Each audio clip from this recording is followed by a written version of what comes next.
Welcome to LOA Today. Walt and Anne-Marie McEwen here on this Sunday, December the 2nd, 2018. It is 8 p.m. New York time. That's 5 p.m. Los Angeles time and 1 a.m. if you're in London. If you're in London, thank you so much for staying awake and tuning in and joining us tonight. And if you're in Sydney, Australia, I believe it's noon there, so they're in the middle of lunch, so to speak. But wherever you are, we're wishing you a happy day, and we're here to do our weekend daily dose of happy.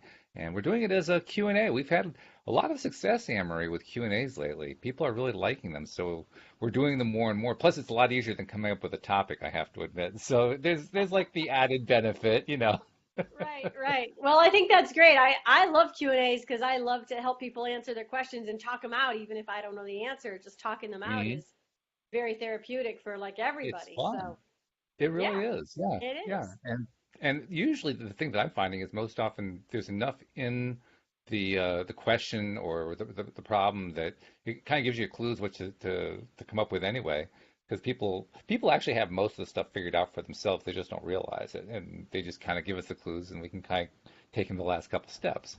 But it's still Right. fun, and plus even more fun when we get other people who are listening in, giving their little kibitzes like, oh yeah, well here's the other thing you can do. You can do this, you can do that. Right. It makes it even more Right. fun when that happens. And I also wanted to tell you about something too. I had a text conversation with one of our listeners, and she was describing some stuff that she's going through, and it occurred to me that we really need to develop some kind of method for people. I mean, they already get this through the Facebook group anyway, because we're live streaming as usual to the Law of Attraction Changed My Life group. And they get this because I mean, anytime that you post there, you're going to get 100 people responding to it. So, it's not like there's any lack of advice. But nevertheless, I mean, I just get the feeling that there is a need for something a little bit more personal, a little bit more direct to the person involved instead of like little quick 5-second answers. And I got that impression from this text conversation I had because it was pretty clear to me what the person needed is something that a lot of us need. And that is, we need the ongoing reminder throughout the day to focus on what we want and to stop focusing on all that negative crap we don't like that we keep focusing on habitually because it's a habit. I mean, Absolutely. I think it's actually a little bit easier when you're younger because you just haven't built up as much negative momentum over the years like you have when you're older. Probably. But either way, almost at any age, you sometimes need that help. You need a little support, right? You do. You need reminders. Yeah, you do. That's why I So, have that's why I have Louise Hay calendar pictures all over my house with affirmations on them. Literally all over my oh, good house. move. There's little, snippets of affirmations and Hmm. I'm happy, I'm taking care of my healthy body now so I can live long and all these little sayings all over my house because I know you need reminders and You do. you get so sidetracked with life and focused on what you're doing that you forget, oh, I just have to be happy. Yeah, exactly, exactly. And by the way, Jeffrey is already um, cued in with his claim. He's a kibitzer, so we have somebody who is admitted to being a serial kibitzer Yes, and a faithful follower of this and a of faithful this follower. show. That's Thank you. good. Hi, Jeffrey.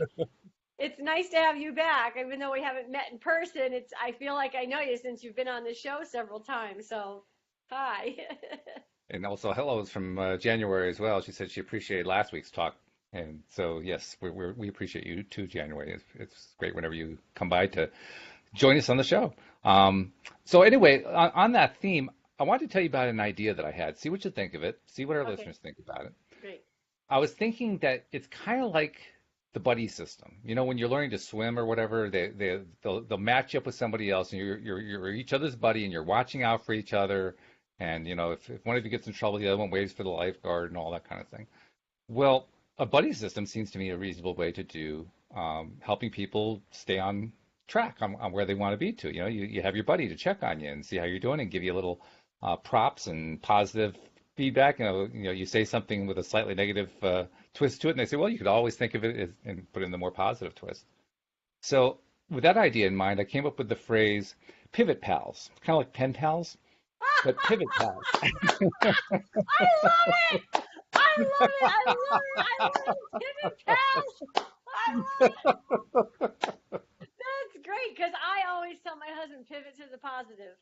I That just say that's pivot, it. pivot to the positive, pivot to say it because sometimes he doesn't want to hear it. But and my daughter forget it.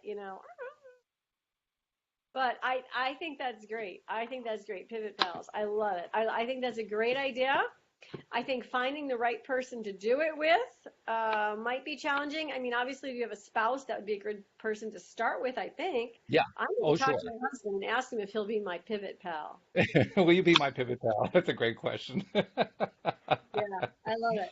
I love it. But for some people who don't, some people don't have somebody like that to go to, and that's why I was thinking maybe what we need to do is kind of turn this into a semi-organized thing. So I wasn't really sure where to go with it, but I've set up a Facebook page, Pivot Pal, or Pivot Pals actually, and I've also set up a group, Pivot Pals, as is the name of the group as well. So there's two different places.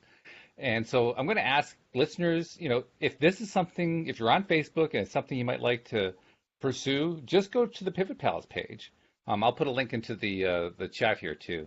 But for people who are listening live to the broadcast in the Law of Attraction Change My Life group, but just do a search on Pivot Pals, and I'm sure it'll come up because there aren't all that many Pivot Pals out there.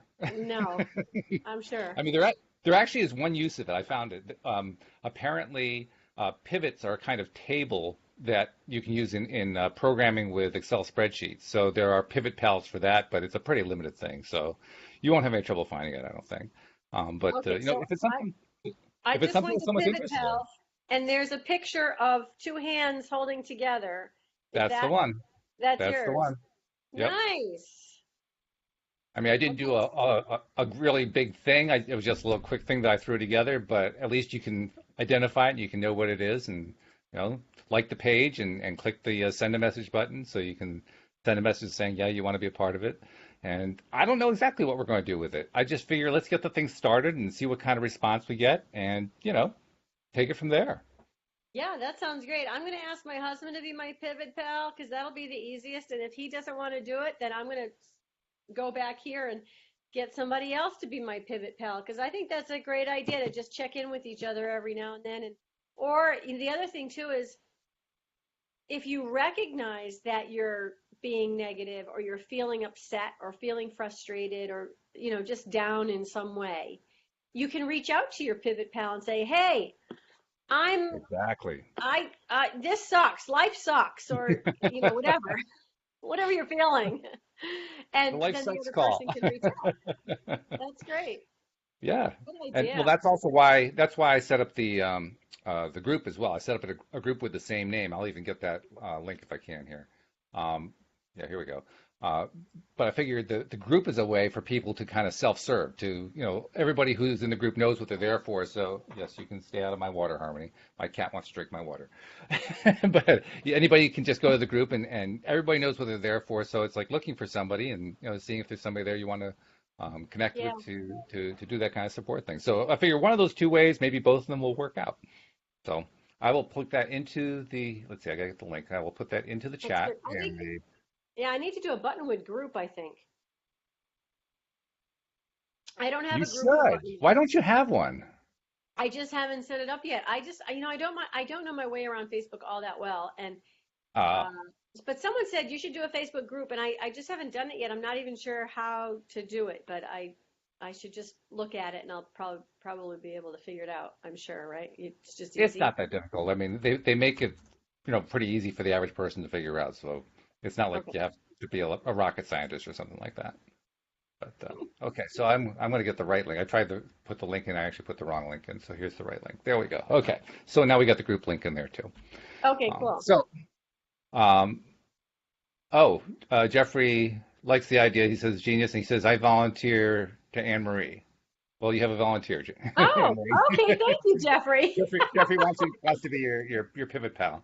Okay, and I bet it wouldn't hurt to have more than one pivot pal.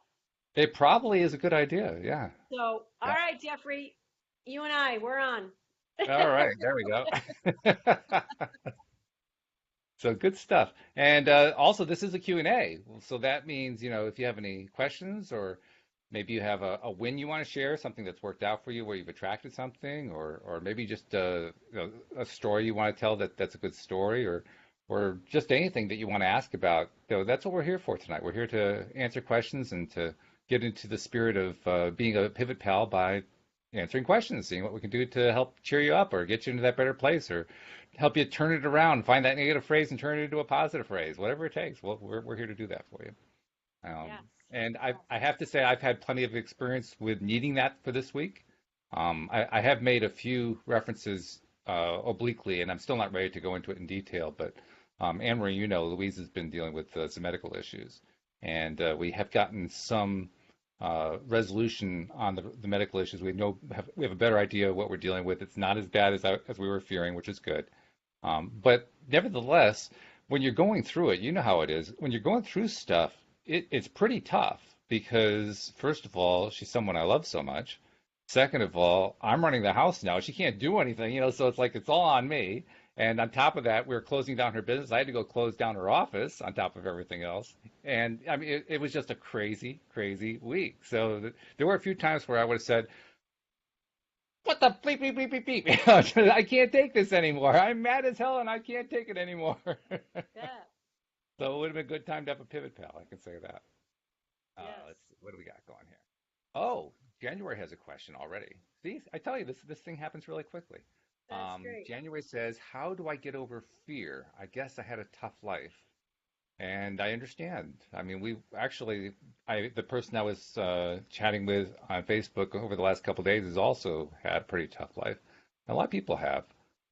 The trick, I think, obviously, is to find where the positives are. But before I even get into my answer, you want to try to take a crack at it, Anne-Marie? I mean, how do you help January get over her fear? Well, the first thing I'd like to share with you is something I learned from Neil Donald Walsh in his wonderful, I highly recommend book series called Conversations with God. And Great. in it, he takes the word fear and he breaks it down into false evidence appearing real. Hmm. So the first thing I do when fear comes up in my life is I say, okay, this is just my perception of the situation. It's not necessarily what's real because it's just my perception of it. And it's probably not as bad as I think it's going to be. And I just need to focus on the positive. And like you said, you've got to focus on the positive. And that's not always easy to do. And so a lot of times if there's something that I'm fearing, which I don't fear too much, but I worry more. So when fear comes up, I try to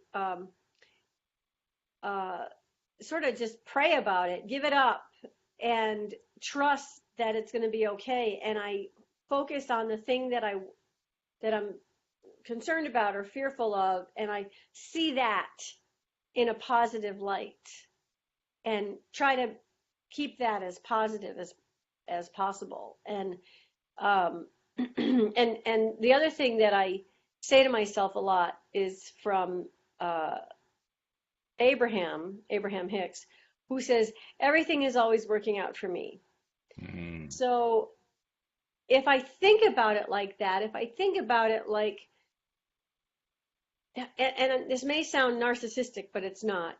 The whole world is revolving around me because in my world, in my world, everything revolves around me, right? This In is your true. world, everything revolves around you, right? It's very true. So if I can accept the idea that everything in my world is revolving around me, I'm going to put out there that everything is working out for me because I know I have lots of guardian angels and I have spirit guides and I have a lot of positive intentions that will help things to work out positively for me. So I know that the more positive vibes I put out, the more positive things that are going to happen for me. And lastly, I believe that fear or worrying is like praying for something you don't want. It's like because you're focusing your attention on something you don't want. And the more you're fearing it, the more you're thinking about it. And the more you're fearing it, the more you're feeling it.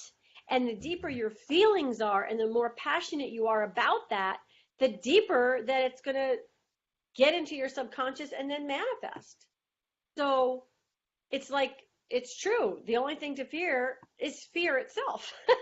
So you Yes. want to stay away from fear. Try to let go of it as soon as possible. Try to pivot to the positive. Try to trust. Give it up. Find your guardian angel, or find your spirit guide, or find a dead relative who you loved and trusted and knew that would take care of you. Maybe your grandmother or somebody who loves you and trusts you and wants to take care of you, and speak to them if they're on the other side, and have them help you. Hmm. But you've got to find a way that works for you. I can tell you what works for me. You got to find some way that works for you, and then keep going back to that. And then maybe share that with your pivot pal, and get a pivot pal and maybe share that with them, because fear is very gripping on all of us, and it's very debilitating. And the more you allow fear to take over you, the less life you're going to be able to live. So you got to it's like a vine that crawls all over you and smothers you. You've got to cut it away, and just keep it away from you as best as possible.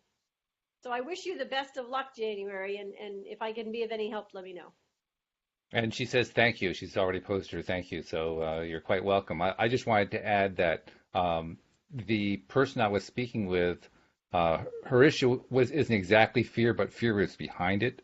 Hmm. And I mention that because if you really look closely, and I think most therapists will agree with this, if you really look closely at what's going on in our minds, kind of in the background, whenever we're feeling a negative emotion of some kind, it invariably boils down in the final analysis to fear in some way.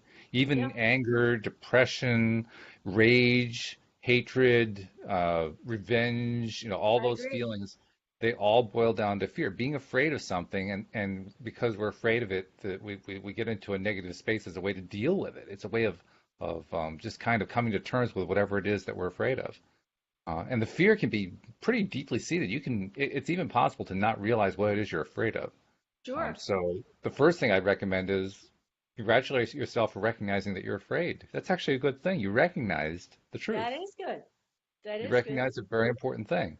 And then the second thing, like Anne-Marie said, and I agree with you completely, Anne-Marie, recognize that it is false evidence appearing real. That's actually a term that they also use in 10-step or 12-step groups, rather. Oh, That really? that idea of false evidence appearing real. Yeah, it gets a lot of play there. Mm. Um, because I mean, when you're dealing with an addictive substance of some kind, that fear is a huge portion of it. One of the main reasons that people drug or drink or whatever it is that they do to, abuse whatever to feel better is to feel better. And most often it's because they've got some kind of pain, either psychic or physical or mental or emotional, or some kind of pain going on that they want to numb. That's what most of the addictive substances are for. They're for numbing pain. And Right. why do you have the pain? The pain is usually associated with something you're afraid of. Mm. So, Yeah, I think absolutely. everything. Oh, go ahead. Yeah, I think everything comes either from fear or pain at its basis. Hmm. So I think you're Yeah, I it think really you're does. absolutely right. Yeah. And so what does it take to turn it around? As strange as it might seem, you stop focusing on the fear and you start focusing on what you want. And that's exactly what I was wrestling with today. Literally wrestling with that because I've been dealing with so much that was frustrating me. Frustration was my negative emotion for the week. I was frustrated and even feeling hopeless at a few points just because there was one point in the week where we were not really clear what was going on with Louise, and she'd gotten a doctor's appointment and gotten some information, and the information we got scared the living daylights out of us. I mean, just the doctor really spoke out of turn. She was trying to be helpful, but she said something she shouldn't have said, and it just, oh God, it was terrifying. Uh, But even when you're in that place, you're still trying to figure out how to get back to that good feeling place. So mm, that's actually where the impetus of Pivot Pals came from. That plus my conversation with one of our listeners over the weekend. mhm. So, and Lynn has already said she signed up. So Lynn was first. Lynn gets the gold star for being the first person to Oh, sign up. excellent. Excellent. Yep. And Yuki said that she was interested, and Herbert was saying a few things. Let's see. He said, "I do it by knowing that there is a reason I'm here to learn." Oh, that's how he deals with fear. That's an interesting way to deal with it. By knowing that Yeah. you're here, there's something here for you to learn. That's a good idea. Yeah. Yeah. Yeah. But really, I it's think anything that you have to do to turn it around, to turn it into something that you like rather than something you don't like. yeah. I think that we I think the ones here on earth who face the biggest challenges, people say, oh, I've had such a hard life and this and the like. I think those people are to be commended the most because I feel like they gave themselves really big challenges to deal with in Yeah, order to learn so much. It's like the deeper you go, the higher you can get. And I feel like we give ourselves challenges to learn from, give ourselves these that's right. difficult circumstances as opportunities to learn and to grow and evolve. And so the biggest hurdles are often the ones that are in people who are really have the most um, potential to grow. So if you've had a hard life, commend yourself because you've got great potential. You just got to Yes, that's right. beat it, and you're going to do wonderful things and uh, be magnificent. Which is also true, by the way, for the person that I was chatting with on Facebook over the weekend. This person also has fabulous potential. I mean, gone through some amazingly difficult stuff, but has done so much work on himself or herself actually, and just lots and lots of potential. It's just incredible. That's So great. yeah, yep. Take from the strength of it. We have another question too, and this one actually is maybe perhaps more in your wheelhouse, Anne-Marie, than in mine. Lopez Ann says, "Can you please explain signs, numerical, lyrics, photos?" Appear example, I'll talk about engagements and rings pop up on ads. My ex's birth date appears everywhere, and these signs have appeared for months. My question is, what am I supposed to do? Am I supposed to take action on something? I haven't seen any results in what I've asked for, even if it's a phone call, but the signs are just there and they give me hope at the beginning, but now all the signs are frustrating me in a negative way. What do you think? Well, um, so I kind of feel like I need a little bit more. Is there, so it sounds like you asked for something and you haven't gotten it yet, and you're seeing a sign that is somehow related to it. Your ex's birth date or something is related to that? Yeah, it almost sounds like there's something to do with her ex, like she wants the Right. ex back or she wants to reconnect or something like that. I mean, she doesn't say that, but that seems to be where it's going. Right. Uh, so maybe she can give us a little bit more. I mean, in general, I can tell you that if you ask different people about signs, you'll get different answers.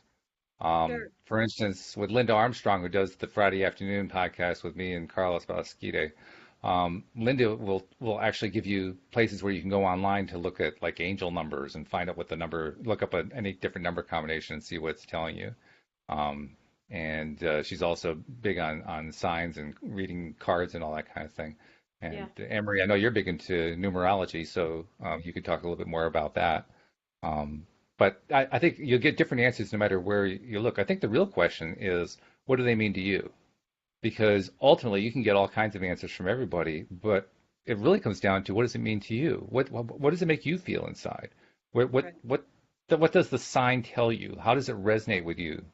You're seeing all these signs everywhere. What does that tell you inside? Because you've got the answers. We all have the answers inside. It's just a question of learning how to read them. I mean, is that your take? I mean, what do you think about it, Anne Marie? Well, I think that I was just looking up this quote that I heard today. I'll read to you in a minute. I think that, Okay. and I actually was thinking about this the other day because when I was in third grade, I won a contest by guessing the number 15. And ever since then, I've noticed, and it didn't even start happening till I was an adult, but I noticed that when good things started happening, somehow the number 15 was involved. So now I've made number 15 my lucky number, so to speak. And now I see it wherever I look. I see 15s, everywhere. So I think sometimes you get fixated on something and then you see it everywhere. And that's because your subconscious is fixated on it. So it's almost like a self-fulfilling prophecy. You're seeing them because you're It's a noticing good them sign. more. Yeah. Now, and it might have It's also happened. it's also true that it's physiological too. And I forgot to mention that. I thought about that and I forgot about it. But we have something at the base of our brain, our brainstem, that has the acronym ARAS. And I can't remember what it is exactly.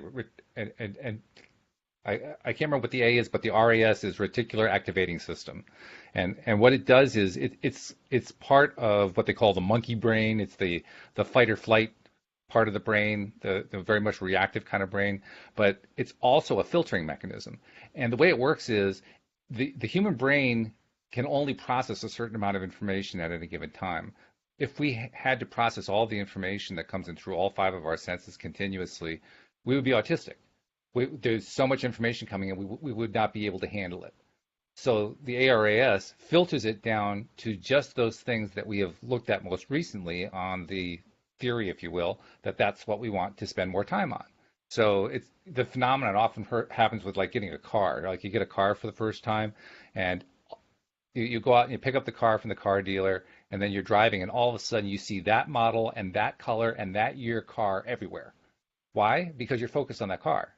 And Right, your ARAS is programming you to say, yes, I'm going to let all the information in about that particular car. right, It happens all the time. So that is part of it. It's physiological in addition. right. Yeah, that's a good point. Well, so I wonder if that, Well, I don't know if that's going to help Lopezanne her. actually gave us some more. She gave us some more information. She said, yes, she's asked for a phone call from her ex.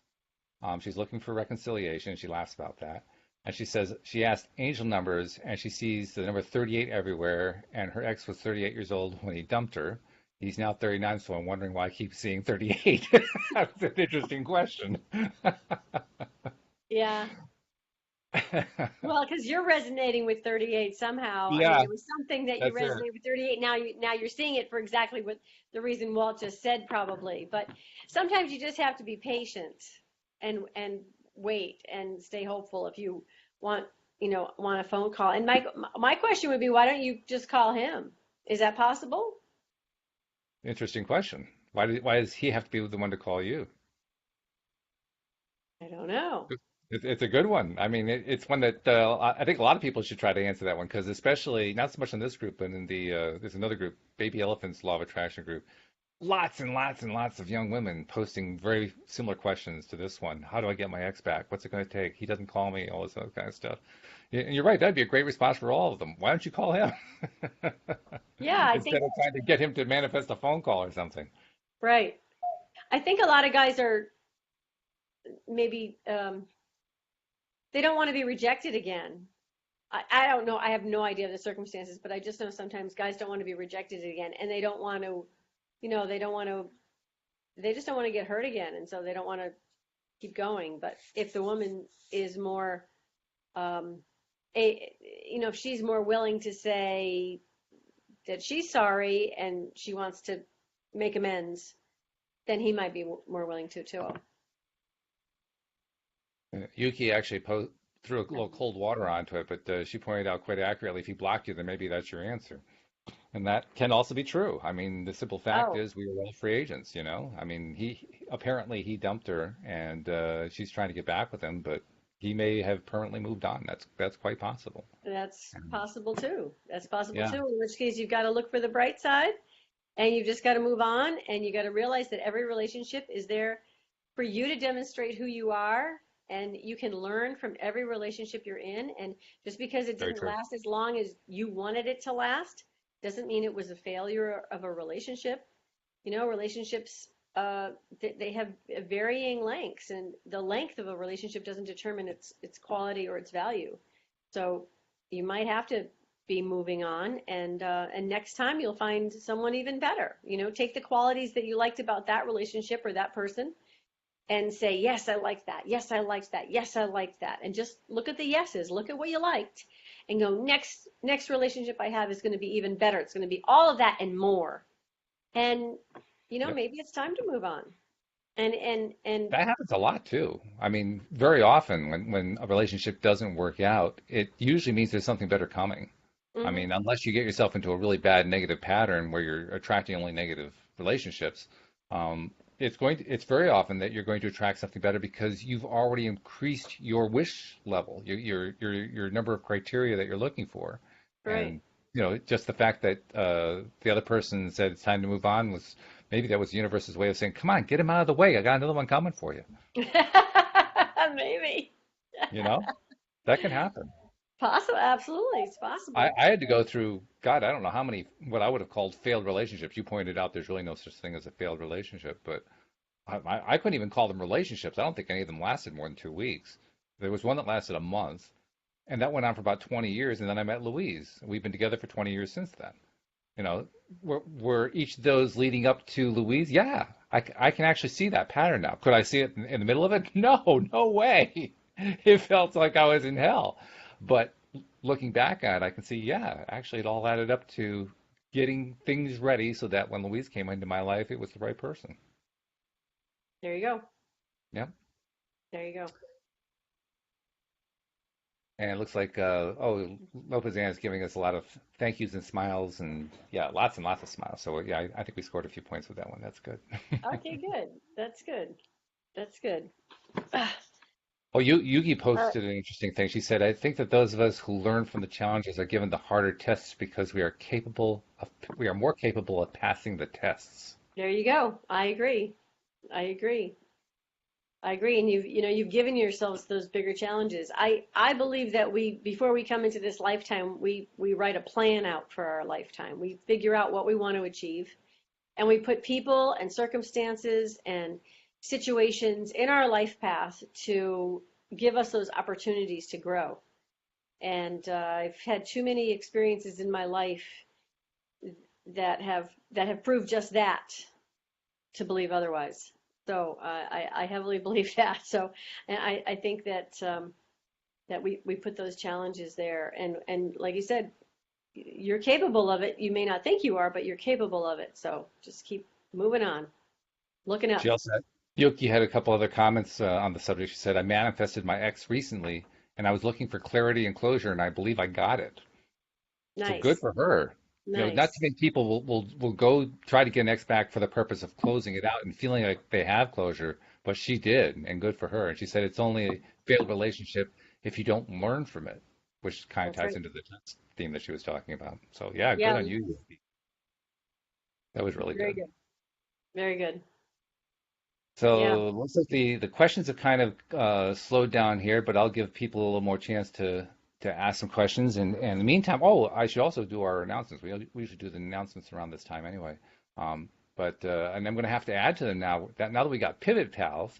So if you want to be involved in the Pivot Pal program, I put in the links for both the group and for the page in the comments section here of today's podcast uh, during the live streaming portion here on Law of Attraction Change My Life group. And if you are interested, you'd like to be a part of that, do one or the other. If you just want to send a private message, then use the page for that. You'll see a little send message button that's on that. If you want to be part of the group and kind of be self-selecting and decide who you want hooked into by yourself, then join the group. And I'm sure that as the group grows, people will start pairing off, or maybe even doing more than pairs. I mean, it might be, like you said, Marie, Anne-Marie, maybe it's more about finding a number of people that you can connect with, so that at any given time, you can reach out and see who's available and get that person to help you because that person happens to be available this time. Right. It might work that Right. way. Right. So is there a way, like, how are people connecting? Like, for me, the best way would be either a Facebook message or a text. Those would be like my two preferred ways of connecting. How is there anything Well, set up, or is it just going to be every individual? um, connecting to your Pivot Pal, do you mean? Yeah. It's a good question. I mean, literally, I spent about an hour thinking this out. So this has not had a whole lot of pre-planning involved. Yeah. This is very much of a nascent idea. It's very new. Yeah. And how is it going to work out? I don't know yet. I'm kind of feeling our way to see what happens, and maybe that's another reason to join the group so that we can have a little discussion about how we want this thing to work. Because I don't want to have to be the person who says, "Well, this is the way we're going to do it," because I may come up with a method that doesn't work for everybody. I'd rather find out what Yeah. other people want to do. Yeah. So maybe that's what we do first. If you're interested in the concept, join the group first. And again, I put the link in the comment section for those who are listening live. I'll also put it into the description where we post this after the fact. But join the group first, and then participate in the conversation. Say, okay, how are we going to make this thing work? And we'll figure it out. My job was to come up with the concept. Now it's everybody's job to figure out how it's going to work. Okay.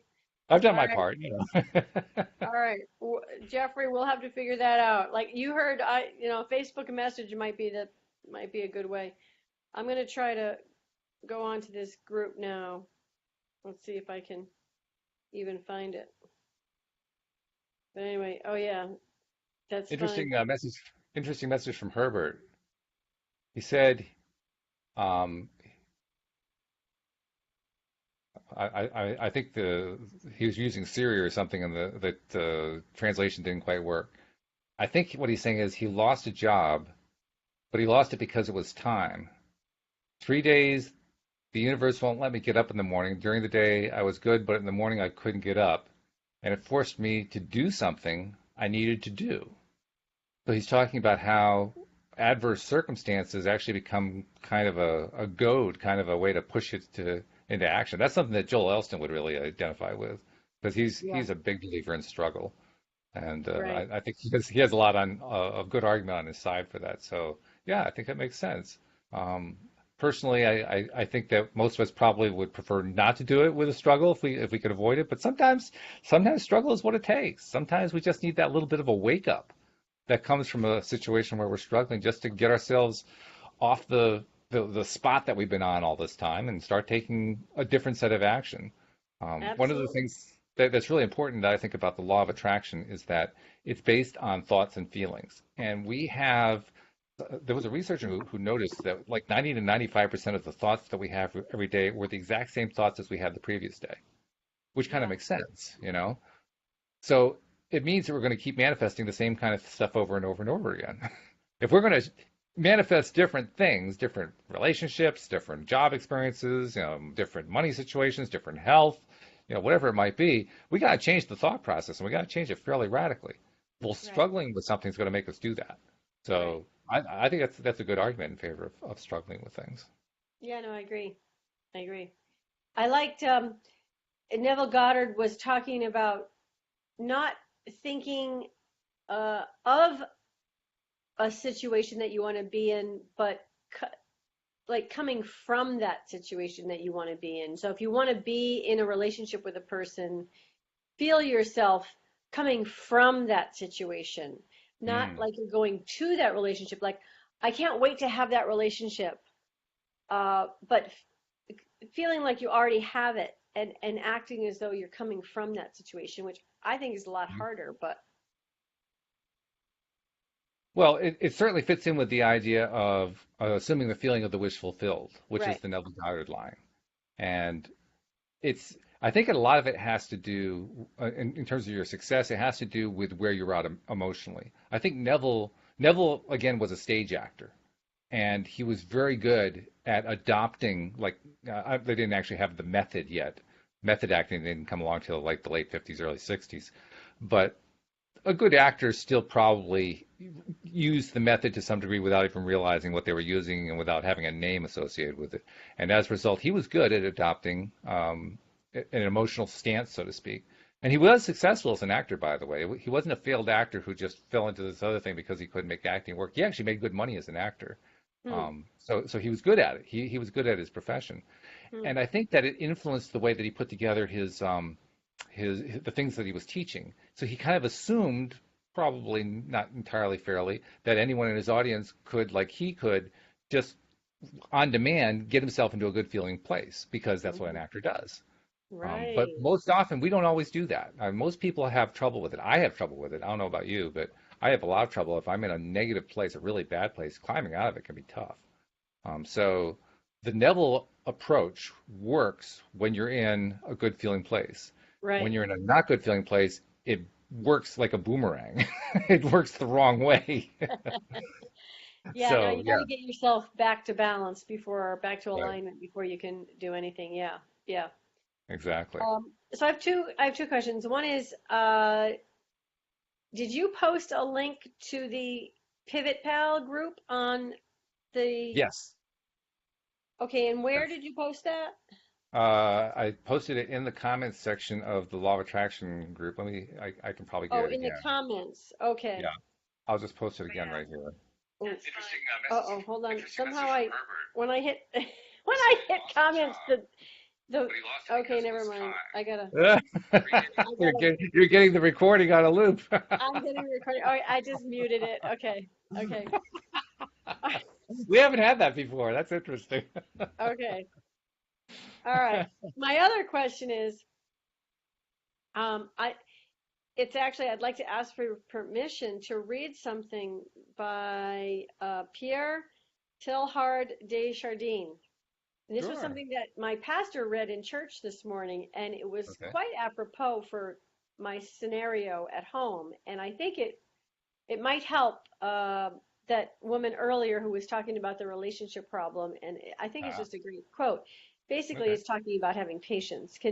Do we have time for me to read that? Yeah, sure. We got lots of time. Go ahead. Okay. All right. It says, above all, trust in the slow work of God. We are quite naturally impatient in everything, to reach the end without delay. We should like to skip the intermediate stages. We are impatient of being on the way to something unknown, something new. And yet it is the law of all progress that it is made by passing through some stages of instability, and that it may take a very long time. And so I think it is with you. Your ideas mature gradually. Let them grow. Let them shape themselves without undue haste. Don't try to force them on as though you could be today what what time, that is to say, grace and circumstances acting on your own goodwill, will make of you tomorrow. That's an interesting sentence. Hmm. Excuse me. Don't try to force them on as though you could be today what time will make of you tomorrow. That is to say, grace and circumstances acting on your own goodwill. Only God could say what this new spirit gradually forming within you will be. Give our Lord the benefit of believing that his hand is leading you, and accept the anxiety of feeling yourself in suspense and incomplete. So there you go. Okay. That's Pierre Teilhard de Chardin. Very good. Okay. So, Um, I think I'd want to add one thing to that because he talks about patience, and the one thing I've learned about from what Abraham teaches is that the only time we ever are dealing with patience is when we're not in a good feeling place. Because if you're in that good feeling place, stuff's flowing. It's just all coming great. But it is worthwhile to remember the idea of patience when you're not feeling good. Not with the idea of staying in the not feeling good space, but simply as a way of remembering, oh yeah, well that's why it hasn't shown up. I've just not been in a good feeling place, and I've been doing it fairly chronically, you know? and So, well, yeah, and that sometimes, of course it's taking a while, you know? That's just what's happening. And I can speed it up anytime I'm really willing to do what needs to be done, which is to really take all the steps, do all the processes, whatever, until I'm chronically living in a happy place. And when I'm doing that, all of a sudden everything will just start flowing in. yeah, I agree. And I think the other thing that I remind myself often of is everything will unfold in divine time. I call it divine time because I want it to be out of my hands. And I trust that it's in the hands of somebody who's more wise, whether it be the universe, God, whomever. It's just going to happen in divine time. And sometimes we have to get ready for it to happen. Sometimes we're just not there yet, for it to happen. And so That's true. it's tricky for us to stay positively focused the entire time that we're waiting for that thing to manifest. But yet that's what we need to do. And because life is the way it is, a lot of times we go back and forth and back and forth. And now you're up and now you're down and now you're facing positive and now you're facing negative and you go back and forth and back and forth and back and forth. But as long as you stay focused positively for long periods of time as much as possible and you keep Right. staying positively focused, then you give the universe the opportunity to manifest the thing that's supposed to be coming your way. I think every time we go back and forth and back and forth, we actually kind of hinder the progress of it. And I think that's part of our own growth because we're not growing sufficiently to warrant the thing that's happening, or not necessarily to warrant it, but just to be To able allow to it. That's manifest it, where to allowing allow comes it, in. right? Yeah. To allow it properly, right? To allow it fully. Yeah, Yeah. no, I think it's true because we have a lot of different ways we resist things. We're very good resistors. We are stellar resistors. We have invented more ways to resist than people thought they could possibly invent. And a lot of them just it isn't so much that we're waiting for stuff to show up. It's not like we're being patient with the universe. I think what we're actually doing is we're learning to be patient with ourselves because we have these wishes, which we often make from a position of lack. These wants Yeah. that we start from lack in. Well, lack in and of itself is a resistant position. So we're starting from a resistant position to ask for the thing that we want. The thing is actually almost delivered. It's right there, according to Abraham. We just have to let it in, and the rest of it is us just trying to figure out how to let the darn thing in, which is tough because we're attached to it. The fact that it isn't here yet. Oh my God, when is it going to come? And oh, we and what makes matters worse is that we're also really rough on ourselves about it. That's been a theme that I've harped on this week, how rough we are. We're really tough on ourselves. We beat ourselves up so easily. It's true. Oh, I can't believe True. this happened. Oh, I can't believe I did that. Or True. all this stuff. And we just and every time we do that, we're putting ourselves into more and more of a resistant place. We It's are true. so good at resisting. We are so good at it. It's So I true. think that's where the patience isn't so much with the universe. The patience is with ourselves. We have to be patient with ourselves. Allow ourselves to grow in the way that we can grow. I mean, maybe we can't get there immediately. Maybe we can't get ourselves into that happy place as fast as we want to. So we get there as fast as we can. And if we don't get there what our preconceptions said it should be, then we cut ourselves some slack.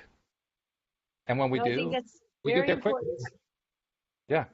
Very important. We need to be kinder to ourselves and not be so tough on ourselves. And I think we tend to be impatient with the universe, but it's truly we're not patient with ourselves being because Really. we think we're being good. I think a lot of times we think we're being good, and we're not fully good. We're not really in the vortex or really aligned, and we think that we are just because we haven't been yelling or screaming or super angry or super frustrated or something. But even just a little bit is too much. Mm-hmm. Even if you're out of alignment a little bit, you're out of alignment. And it's like you've got to be in that flow or you're not in it. And you Mm-hmm. can't connect with what you want if you're not in it. I don't remember where the lecture was from. It was an Abraham workshop, but they were talking. I think actually it may have been a dialogue with Wayne Dyer. There was a conversation with Wayne Dyer that they recorded and published. I think it may have Mm-hmm. been from that. But I was listening to this recently, and Mm-hmm. they made a very interesting point. They talked about how um, we can get. We talked about signs before. We can get signs. We can get inspirations or what seem like inspired ideas and so forth, and they don't work out. And at the time that we received them, they seemed particularly strong. And so we said, oh, this has got to be the real thing. And so we go with it, but it still didn't work out. And Abraham points out it really depends on what you were feeling at the time you got the sign.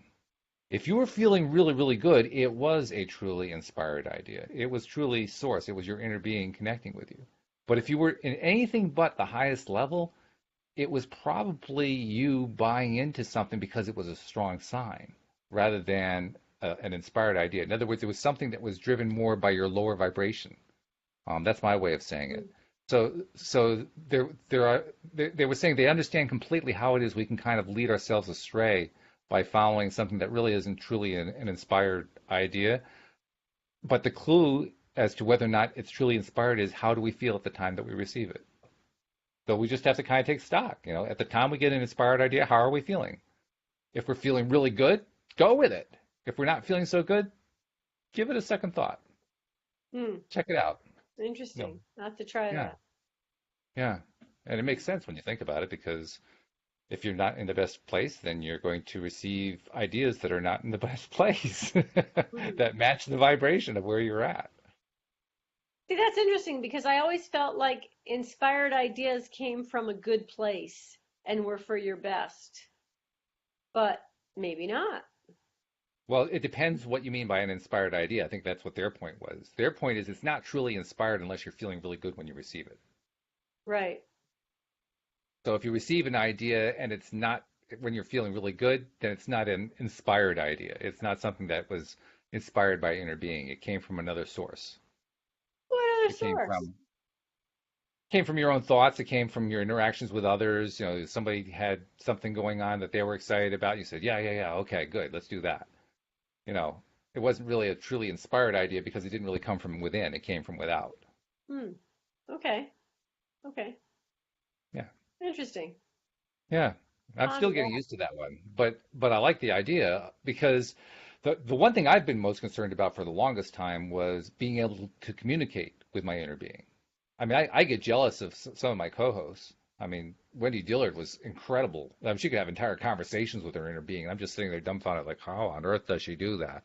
You know, Linda Armstrong, who just receives information like crazy. I mean, it's instantaneous with her.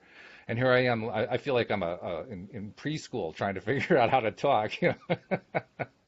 Well, I'm with But you, Walt. are you okay? Well, as Wendy and Cindy and Linda and Patty and Joel, many people have pointed out to me, we do get all of us. We do get communications from inside. We just don't necessarily recognize what they are because those communications are emotional. So whenever we are thinking about something and it feels good, that's from inside. That's the inside saying, yes, I agree with that thing. I am in alignment with you. I totally I'm on board. And if we're not feeling good, that's our inside saying, I am not in agreement with you about this. There's something that we're disagreeing on. Hmm. So there's communication right Yeah. there. Now, Yeah. it may not be full sentences, but at least we're getting communication. Right. And that's the positive side, right? We're getting actual communication. Now it's up to us to learn to communicate on yes and no questions to get it started, right? I guess that would be a good place to start. Yeah. Well, when all you have is yes or no, you go with yes and no. It's just basic communication at that point. Hmm. Have you ever tried the like muscle testing for questions like that Oh with yeah. yourself? Yeah, Linda does that all the time. Yeah, She's I was listening let to us you do a guys. few things. Yeah, one time I was listening to you guys. I was in the shower and there I was like asking myself those questions in the shower. It was pretty funny. Trying to Good see for which you way my though. body would move. Good for you. That's great. That's Yeah, great that it we're was trying that. it was so subtle though. I mean, I could actually feel it, but it was so subtle. It was tricky. By the way, Herbert threw out something I wanted to add into our conversation we were just having. He says we get locked down by the ideas of right and wrong, Oh and yeah, that's really true. I mean, so talk true. about talk about ideas that seem to be inspired ideas that really aren't because we're all locked into this right and wrong thing. Yeah, that'll right and wrong will lead you astray much more often than it'll lead you in the right direction Yes, because you get caught yes, up in all this tension and all this, oh, the angst and so forth, and that's not a positive place to be in. yes, yes. I was trying to explain that to my 5-year-old granddaughter Mm. yesterday. That was tricky. Well, Talking about something what's else bad and something else good. interesting. Here's another Abraham thought. Abraham was pointing out, I think in the same lecture or the same conversation, that when we bring kids into the world and they're very young, the adults feel like it's up to us to acclimate them and to teach them how things work. But as they point out, they're a lot closer to source than we are because they have not achieved the level of disconnect we've achieved.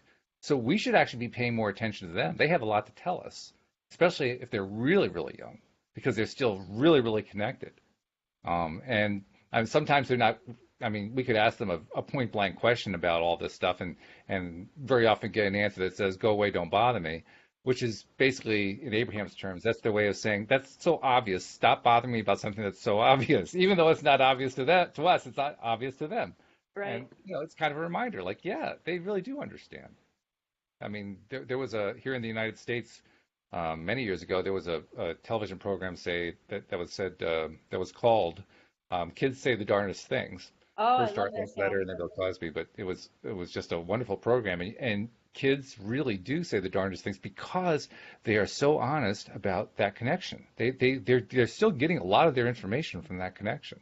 Yeah. So there's a lot to learn from kids. Kids are wonderful teachers. We just have to learn to Yes. listen to them. Yes, I agree. I agree. Yeah. Um, Yep. Well, we're getting a lot of yeses and exactlies, and people liking and so forth. So they're liking the conversation. What we're a little bit late on our questions. Um, we only have about 5 minutes left, so I'm not sure how much we could get into a question anyway. But it's still good. We got a lot of people who've been listening and tuning in and so forth. So it's been successful from that perspective. Okay, I Um, have a question. okay. I have a question that kind of it comes up because of the earlier question about the ex. I have a question, and I can't figure this out. I I've made peace with my ex-husband, and I we can talk occasionally when we need to about our kids and stuff like that. But I have no desire to get back together with him. I don't think I hold any angst against him. I think I've made peace with everything, and yet he's in a lot of my dreams. And I can't really tell if it's a bad way or a good way. It's not like really obvious that it's one way or the other, but yet he's just there a lot. And I'm like, why is he showing up in my dreams so much? Anybody have Th- any ideas? Does he show up in your waking life? No, no, He no, isn't part of your thought processes at all. He's not part of your interaction with your kids or anything. no. I mean, very rarely, unless I happen to be talking to my son who lives with my ex down in Hmm. Florida, and unless that comes up, or I might say to my son, tell dad I said hi, or how's he doing, or something like that. But I don't think about him normally during the daytime while Well, I'm. just that, I mean, the fact that your son is with his dad, that could be part of it because you have a very strong emotional connection with your son. Anything that's going to be strong emotional is going to bring stuff like that up. And again, from Abraham points out that the dreaming process is really about it's really about disposing of the stuff that's been on our minds. Not necessarily thoughts, although thoughts are going to be part of it, but also the feelings, the stuff that our passions are closest to are the things that we're going to tend to have elements show up in our dreams. And they also point out it's kind of like the disposal process. Like you have old stuff that you don't need anymore, so it's like your body's eliminating waste. Well, this is part of the waste you're eliminating in a sense. You're getting Really, it out of your system, so to speak. Yeah. really. So, I mean, it's not, I don't think it's anything to worry about. I think I'd say, well, thank you. Okay, I'm done with that. Ready to move on. But, Yeah. you Okay. just let it I've go. never heard that. I like that. Yeah. Well, Abraham also points out that, and this is different from what even Neville says or what some of the other teachers say. They say that when we sleep, all of our law of attraction, attractive powers also go to sleep. In other words, we go into a completely quiescent state. Yeah. And Well, in they that say we quiescent pick up where we left off, but they also say that you can start over again when you sleep. Well, So, that's the point of the quiescence of it. The fact that our attract we don't attract anything when we're asleep because our conscious mind is no longer engaged in what we're doing. right, It's right. in hiatus, so to speak. And because of that hiatus, it kind of allows the whole system to just kind of calm down and reset. It's like pushing the reset button. They use that phrase a lot. Pushing the Yeah, reset button is what you do when you're yeah. asleep. So that, like you said, when you wake up refreshed and in a better, more positive frame of mind because you've gotten all the junk out of the way. Well, because of that same process, it's also clearing stuff out. It's a cleaning process Hmm, and enables us to get our energy back. hmm. So I think Cool. they're right about that. There's a lot about. I have yet to find anything that Abraham says that I disagree with. Maybe I'm prejudiced, but I'm just impressed with what Abraham says. So Yeah, no, I I like Neville agree. too. Don't get me wrong, but yeah. Yeah, no, So when I they tell like me them. something, I I'll like listen. them both. Yeah, Hmm. I'm excited to keep learning more about Neville and Yep. Abraham. I still listen to now and then, but not as much as I used to. I mean, I've spent years and years listening to Abraham like every day, Hmm. and I haven't heard a whole lot of new things from Abraham. Have you? Not a whole lot new, but then again, Abraham themselves will tell you that they're happy to answer all of your questions, but it's always the same answer. Right, So right. the only thing I can tell you that's new, Louis tells me that the 17-second rule is now a 14-second rule. So Yes, 17 but seconds to manifest a new thought. He says it's now down to 14 seconds. I hadn't but that heard that happened a before. year ago. Was that a year ago? Okay. Well, new is a relative thing. They've been doing this for 35 years, Anne-Marie. I mean, come on. I know, I know. And I in know. the sense of an epoch, it's like a blink in time. So even that's not very much, you know? Right. But this has been great, and we've actually gone through the hour and just had a wonderful time doing it. So we want to thank all the people who are listening live, and also all of our regular listeners who listen to the podcast recording for tuning in. And Anne-Marie, it's been great. I've loved doing this with you. I can't wait to do it with you again next week. Thank you. Me too. I'm really enjoying it, and I thank you for the opportunity. I invite people to pick up our book, Your Daily Dose of Absolutely. Happy. You Yeah. can find it on our through our Facebook page, I'm sure. And Hmm. Or through an Amazon near you. right, right, and it's also being sold at the Buttonwood Tree, I might add, which is a Excellent. nonprofit performing arts center in Middletown, Connecticut. You can check us out online at buttonwood.org. You can get the book that way. Excellent. Uh, All right. and let's get our pivot pals going. That's exciting. Yeah. Yeah. We'll start doing that this week and see who Yeah. signed up and take it one step at a time. All And in right, the I'm gonna meantime, go we'll sign say up. absolutely. Meantime, we'll say that we'll see you all next time here on LOA Today. Goodbye, everybody. Peace and love, everybody. Happy holidays.